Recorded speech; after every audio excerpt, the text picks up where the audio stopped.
Imagine করুন এমন একটা দেশ যেখানে বয়স্ক বুড়ো বুড়িদের ডাইপারের বিক্রির সংখ্যা সেখানকার শিশুদের ডাইপারের বিক্রির থেকে অনেক বেশি। যেখানে 2002 সালের পর থেকে আজ পর্যন্ত প্রায় 9,000-এরও বেশি স্কুল বন্ধ হয়ে গেছে, কারণ সেই স্কুলগুলোতে পড়াশোনা করার জন্য সেই এলাকায় এখন আর কোনো শিশু নেই। যেখানে বাচ্চা জন্ম নেওয়ার হার প্রতি বছর এত কমে যাচ্ছে যে বিশেষজ্ঞরা মনে করছে হয়তো এই দেশটা পৃথিবী থেকে একদিন মুছেই যেতে পারে। আর আমি এখন সেই দেশেই বসে আছি, সেই দেশে বসে ভিডিও বানাচ্ছি। আর আমার এই দেশে আসার কারণগুলোর মধ্যে একটা কারণ হলেও হতে পারে যে এই দেশের জনসংখ্যা কমে যাচ্ছে। দেশটির নাম হলো জাপান। যে দেশকে আমরা চিনি টেকনোলজি, শৃঙ্খলা এবং রোবটের দেশ হিসাবে, যে দেশ সম্পর্কে আমরা বলি যে সেই দেশ আমাদের দেশ থেকে প্রায় 50 বছর এগিয়ে, আজ সেই দেশ নিজের অস্তিত্ব রক্ষা করার জন্য লড়ছে। কোনো যুদ্ধ নেই, কোনো ভাইরাস নেই, কোনো বড় ভূমিকম্প নেই, কিন্তু তবুও জাপান আজ বিপদে। কেন? কারণ জাপানের মানুষ আজ বাচ্চা নেওয়া বন্ধ করে দিয়েছে। নমস্কার বন্ধুরা, আমি অনির্বাণ কুমার সূত্রধর। স্কুলিং, কলেজ, তারপর কর্মসূত্রে দীর্ঘ 10 বছর ধরে জাপানে জাপানিজদের মাঝে বসবাস করছি।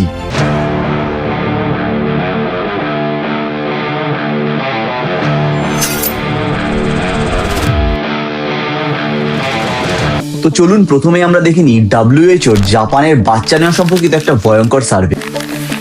আর এই সার্ভে অনুযায়ী যে ভয়ঙ্কর তথ্যটা উঠে এসেছে তা আপনি কোনো মতে বিশ্বাস করবেন না। শুধুমাত্র 2024 সালে গোটা এক বছরে জাপানে মাত্র 6,50,000 শিশু জন্মগ্রহণ করেছে। শুনে অনেক বেশি মনে হচ্ছে, তাই না?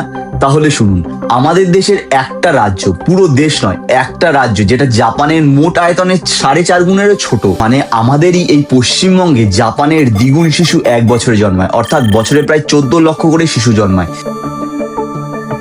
এইবার তুলনা করে দেখুন তো, একটা দেশে 6.5 লক্ষ বছরে এবং একটা রাজ্যে 14 লক্ষ এক বছরে। জাপানের মোট জনসংখ্যা 12,20,00,000 থেকে এক বছরে বাড়ার বদলে কমে গেছে প্রায় 9 লক্ষ মানুষ। অর্থাৎ জাপানে মৃত্যুর সংখ্যা প্রায় জন্মের থেকে দ্বিগুণ হার। এখানে গ্রাম আছে, ঘর আছে, উন্নত রাস্তা আছে, কিন্তু এগুলোকে ইউজ করার মতন মানুষ নেই। প্রত্যেক নতুন প্রজন্ম তার আগের প্রজন্ম থেকে ক্রমশ ছোট হয়ে যাচ্ছে। আর ঠিক এইভাবেই যদি চলতে থাকে তাহলে বেশি দূর নয়, 2070 সালের মধ্যে জাপানের জনসংখ্যার 40% মানুষ প্রায় 65 বছরের উপরে হয়ে যাবে, এবং এই জাপান দেশটা হয়ে যাবে একটা বুড়ো বুড়িদের দেশ।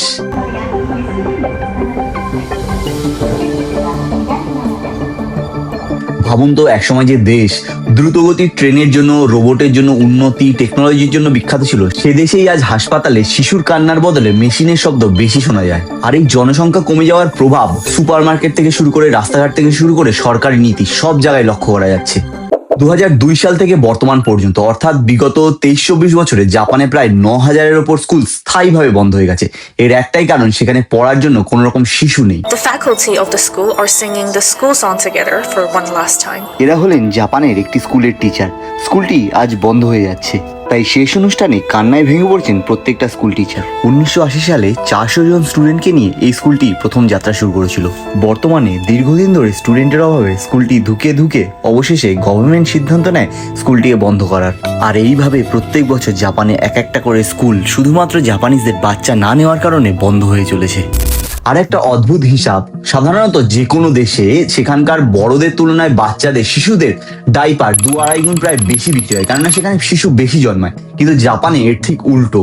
জাপানে প্রাপ্তবয়স্কদের ডাইপারের বিক্রির সংখ্যা শিশুদের ডাইপারের প্রায় 2-2.5 গুণ বেশি। আর কোম্পানিগুলো এখন শিশুদের ডাইপার বানানো কমিয়ে দিয়ে বয়স্কদের ডাইপার বানানোর দিকে বেশি মনোযোগ দিয়েছে। আর এই দুটো তথ্য শুধুমাত্র কোনো সংখ্যা নয়, এটা একটা জাতির ভবিষ্যৎ বলে দিচ্ছে। জাপানে পরিবারের সাধারণ ধারণাটা কেমন হতে পারে চলুন প্রথমে দেখে নিই আমাদের দেশের সাধারণ পরিবারগুলো কেমন হয়। একটা পরিবারে দাদু ঠাকুমা থাকে, বাবা মা থাকে এবং নাতি নাতনি থাকে। দাদু ঠাকুমা চলে গেলে তার জায়গা পূরণ করার জন্য সেই নাতি নাতনিরা নিয়ে নেয়। এতে করে পরিবারের সদস্যদের যে ব্যালেন্সটা থাকে সেটা বজায় থাকে। কিন্তু জাপানের ঠিক উল্টো, প্রজন্ম প্রতি জনসংখ্যা প্রায় কমেই যাচ্ছে। হ্যাঁ, জাপানে ঠিক এটাই ঘটছে। আর এই পরিস্থিতিকে বলা হয় জনসংখ্যা সংকট। এটা শুনে আপনার মনে হতেই পারে এর তো সমাধান একদমই সহজ, একটা সন্তান নাও বা দুটো সন্তান নাও তাহলেই হয়ে যাচ্ছে। কিন্তু যখন আপনি পুরো ছবিটা দেখবেন তখন আপনি বুঝতে পারবেন যে একটা উন্নত দেশে এই জনসংখ্যা সমাধান করাটা এত কঠিন কেন। কোদোকুশি, একা মৃত্যু। এই জাপানিজ কোদোকুশি কথাটার সাধারণ অর্থ হলো যখন একজন বয়স্ক মানুষ নীরবে এই পৃথিবী ছেড়ে চলে যান, কোনো সন্তান নেই, কোনো আত্মীয় স্বজন নেই, কেউ দেখাশোনার নেই, এমনকি কেউ খোঁজ নেওয়ার পর্যন্ত নেই। মৃত্যুর পরে নিজের বাড়িতে একাই পড়ে থাকে, শরীর পচতে আরম্ভ করে দেয়। আর আশেপাশের প্রতিবেশীরা তখন টের পায় যখন এই পচা গলা শরীরের দুর্গন্ধ তাদের নাকে যায়। আর তারপর পুলিশ আসে, দরজা ভাঙা হয়, আর তখন গিয়ে দেখা যায় যে একজন বৃদ্ধ বয়স্ক মানুষ ঘরে মরে পড়ে রয়েছে, কেউ জানতে পর্যন্ত পারেনি। আর আপনি যদি ভেবে থাকেন এই ঘটনাটা অনেক রেয়ার, হয়তো একটা দুটো ঘটে থাকে, তাহলে আপনাদেরকে বলে রাখি, জাপানের বিখ্যাত নিউজ জার্নাল দ্য জাপান টাইমসের নিউজ অনুযায়ী শুধুমাত্র 2025 সালে 76,941 জন বুড়ো বুড়ি এইভাবে নিজের ঘরের মধ্যে মৃত্যুবরণ করেছে একা একা। জাপানে এই ধরনের ঘটনা এখন আর কোনো ব্যতিক্রম নয়, এটা প্রায় নিত্যদিনের ঘটনা হয়ে উঠেছে। এই তো আজ থেকে ঠিক 4.5 মাস আগের ঘটনা, জাপানে আমারই অ্যাপার্টমেন্টের সামনে এই বাড়িটায় একটা কদুঘুষির ঘটনা ঘটেছে। তো এটা হচ্ছে আমার অ্যাপার্টমেন্ট, আর আমি ওই ঘরটাতে থাকি, আর ওই জানলার সামনেই ঠিক এই যে নোংরা ফেলার এই ঘরটা রয়েছে, আর এটার মধ্যে নোংরা ফেলা হলেও এই ঘরটা যথেষ্ট পরিষ্কার থাকে। এইবার কিছুদিন আগে এদিক থেকে পচা গন্ধ আসছিল, এবার আমি ভাবছি হয়তো এই নোংরা ঘরটা থেকে আসে, কিন্তু তা নয়। কিছুদিন পরে জানা যায় যে এই বাড়িটায় একজন বৃদ্ধ মহিলা একাকিত্বের কারণে মরে পচে রয়েছে প্রায় 4 থেকে 5 দিন ধরে। ভাবুন তো, আমাদের সংস্কৃতিতে মৃত্যুর সময় বাড়ি পুরো ভরে ওঠে আত্মীয় স্বজনে। শেষকৃত্যে পরিবার থেকে শুরু করে আত্মীয় স্বজন থেকে শুরু করে সবাই থাকে, কিন্তু এই জাপানেই অনেক বুড়ো বুড়ি এমন ভাবে চলে যান যে তাদের মৃত্যুর খবর কেউ রাখে পর্যন্ত না।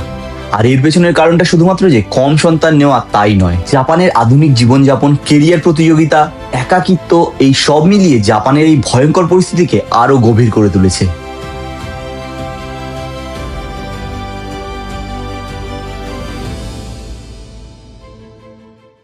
খালি ঘর, খালি গ্রাম, আকিয়া হাউস।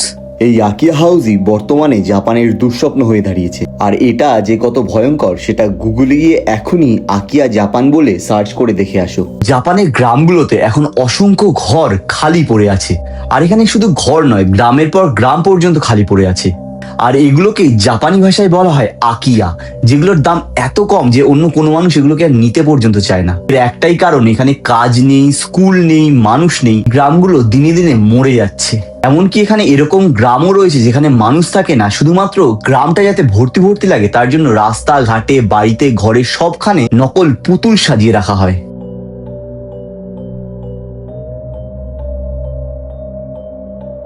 আর এত ভয়াবহ পরিস্থিতি, ওখানে যদি কেউ একা পৌঁছে যায়, গিয়ে দেখবে গ্রামে কোনো মানুষ নেই, আছে শুধু পুতুল। আর জাপানের শহরের পরিস্থিতি তো আরো ভয়ঙ্কর। এখানে এমন অনেক বুড়ো বুড়ি রয়েছেন যাদের সন্তান নেই বলে শেষ বয়সে তাদের দেখার আর কেউ নেই। তাহলে এখানে একটা সাদাসিধে প্রশ্ন আসে যে সরকার কি করছে? জনসংখ্যা বেড়ে গেলে যেমন বিভিন্ন দেশের সরকার বিভিন্ন রকম নীতি নেয়, যেমন 1 সন্তান নীতি, 2 সন্তান নীতি, যেটা অলরেডি আমরা চীন বা বিভিন্ন দেশে দেখেছি, ঠিক সেরকম জনসংখ্যা কমে যাওয়ার ফলেও জাপান সরকার চুপ করে কিন্তু বসেনি, তারা বিভিন্ন রকম নীতি গ্রহণ করেছে। 1 এপ্রিলই জাপান সরকার পাশ করিয়েছে বিচ্ছিন্নতা এবং একাকিত্ব সম্পর্কিত বিল, আর তার সাথেই গঠন করা হয়েছে লোনলিনেস সাপোর্ট কাউন্সিল, যেখানে প্রশিক্ষিত সাপোর্টার নিয়োগ করা হচ্ছে। আর তারা চালু করেছে বিভিন্ন রকম free marriage app, Tokyo Futari story, Kekkon ইত্যাদি ইত্যাদি। আর এর সাথে একটা খুব ভালো সিদ্ধান্ত নিয়েছে, যেটা হচ্ছে 4 দিন সপ্তাহে কাজ করার নীতি। দিচ্ছে আর্থিক সাহায্য, ম্যাচ মেকিং এজেন্ট। একদিকে আমাদের দেশে যেমন রয়েছে মাতৃত্বের ছুটি, জাপান দিচ্ছে মায়ের সাথে পিতৃত্বেরও ছুটি। কিন্তু সমস্যা হলো যুবকদের সংখ্যা অলরেডি কমে গেছে, যাদের জন্য এইসব কিছু করা তারাই নেই। আর এর থেকেও বড় কথা হলো সন্তান নেওয়া জাপানে এখন একটা 3 কোটি টাকার প্রজেক্টের মতন। শিক্ষা, চিকিৎসা, বাড়ি, লালন পালন এসব মিলিয়ে এত খরচ যে অনেক যুবক যুবতী বলছে যে আমরা আমাদের নিজেদেরই সামলাতে পারছি না, তো সন্তানের দায়িত্ব নেব কিভাবে? জাপানে প্রতিনিয়ত বেড়ে চলেছে কারৌশি, অর্থাৎ অত্যাধিক কাজের চাপে মৃত্যু। আর সাথে করে পাল্লা দিয়ে বাড়ছে হিকিকোমরি। বর্তমান যুবক যুবতীরা ঘর থেকে বেরোয় না, সমাজ থেকে সম্পূর্ণ বিচ্ছিন্ন হয়ে যায়। আর জাপানে এটা যেন একটা ট্রেন্ডের মতন হয়ে গেছে, কারোর সাথে কথা না বলা, বন্ধু না রাখা, একা একা চলা, একা একা থাকা। আর আজকাল মানুষ বিয়ে করছে কম, সন্তানও নিচ্ছে কম। কেরিয়ার, ভ্রমণ, নিজের শখ, স্বাধীনতা এসবের সঙ্গে সন্তানের দায়িত্ব মেলাতে পারছে না অনেকেই। আর সন্তান পালন করতে গিয়ে নিজের স্বাধীনতা সম্পূর্ণ চলে যাবে, তাই বদলে কুকুর পোষাকে শ্রেয় মনে করছে অনেক জাপানিজই।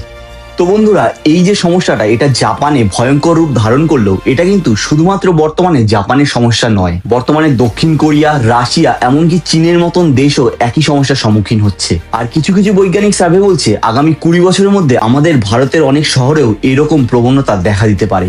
আনএমপ্লয়মেন্ট, শিক্ষার চাপ, চাকরির প্রতিযোগিতা, দুর্মূল্য বাজারে বিয়ে এবং সন্তানের লালন পালনের খরচ, সাথে করে কেমিক্যালাইজড খাবার এবং বাজে লাইফস্টাইলের কারণে অনেকের সন্তান ধারণের ক্ষমতা পর্যন্ত কমে যাচ্ছে।